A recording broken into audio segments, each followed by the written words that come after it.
요즘 도로 위를 보면 10대 중 2세대는 전기차일 정도로 보급이 엄청나게 빨라졌죠. 정부도 환경을 살리겠다며 수천억 원의 보조금을 쏟아붓고 있습니다. 그런데 말입니다. 똑같이 매연을 줄이겠다며 보조금을 지원하는 곳이 또 있습니다. 바로 건설 현장의 전기 굴착기인데요. 이상하게도 이 전기 굴착기는 보조금을 준다고 해도 현장에서 철저하게 외면받고 있습니다. 전기 승용차는 없어서 못 파는데 왜 전기 굴착기는 주인을 찾지 못하고 마당에 서 있는 걸까요? 오늘 그 숨겨진 4가지 이유와 현실적인 해결책을 팍팍 파헤쳐드립니다. 왜 안 살까? 4대 핵심 이유. 첫 번째 이유는 쓸만한 장비가 없다는 겁니다. 지금 시장에 나온 전기 건설 기계는 지게차나 6톤 미만의 소형 미니 굴착기가 대부분입니다. 실제 대규모 건설 현장에서 진짜 필요한 건 20톤이 넘는 중대형급 굴착기거든요. 물론 대형급 중에도 전기로 움직이는 게 있긴 합니다. 그런데 배터리가 아니라 뒤에 긴 전선 코드를 꽂아서 쓰는 케이블형이 주를 이룹니다. 움직이는 범위가 빤히 정해져 있는데 이걸 현장에서 어떻게 씁니까?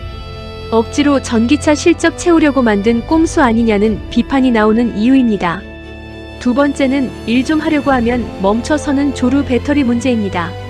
건설 현장은 기본이 하루 8시간 작업입니다. 그런데 지금 나온 배터리형 전기 굴착기들은 평균 2시간에서 길어야 4시간 쓰면 끝입니다. 게다가 충전하는 데만 몇 시간이 걸리죠. 호룡 1.7톤처럼 대용량 배터리를 달고 8시간 가깝게 버틴다는 소형 모델도 나왔지만 현장에서는 야간 작업이나 연장 근무가 일상입니다. 겨울철엔 배터리가 더 빨리 닳는데 작업하다 말고 충전하러 갈 순 없지 않겠습니까? 세 번째는 배보다 배꼽이 더 큰 가격과 독소 조항입니다. 돈이라도 싸면 말을 안 합니다. 이 통급 전기 굴착기는 정부 보조금을 꽉 채워 받아도 4천만 원 선입니다. 그런데 동급 디젤 굴착기는 2,700만 원 되면 삽니다. 보조금을 받아도 전기 장비가 더 비싼 거죠. 게다가 법이 바뀌면서 보조금 받고 사면 무려 8년 동안 의무적으로 소유해야 합니다.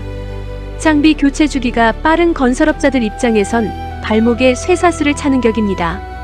마지막 4번째, 이게 진짜 치명적입니다. 바로 충전 인프라가 전무하다는 사실입니다.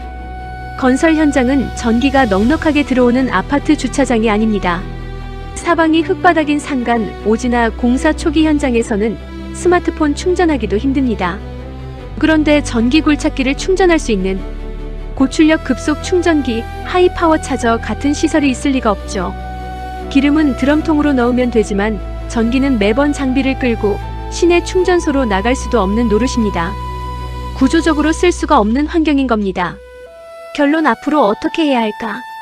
그렇다면 이 문제를 풀 방법은 정말 없는 걸까요? 당연히 있습니다.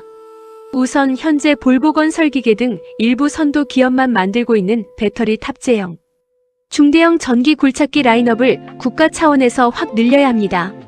그리고 고정식 충전기만 고집할 게 아니라 현장에 바로 설치할 수 있는 고출력 급속 충전기 보조금을 전폭적으로 지원하고 ESS 보급 사업을 적극적으로 병행해야 합니다.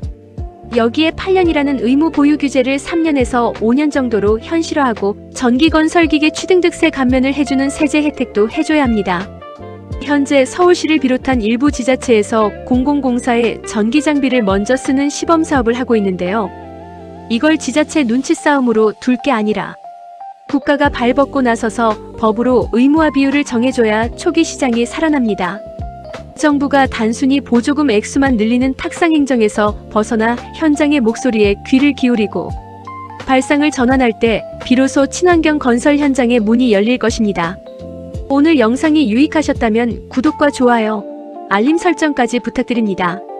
감사합니다.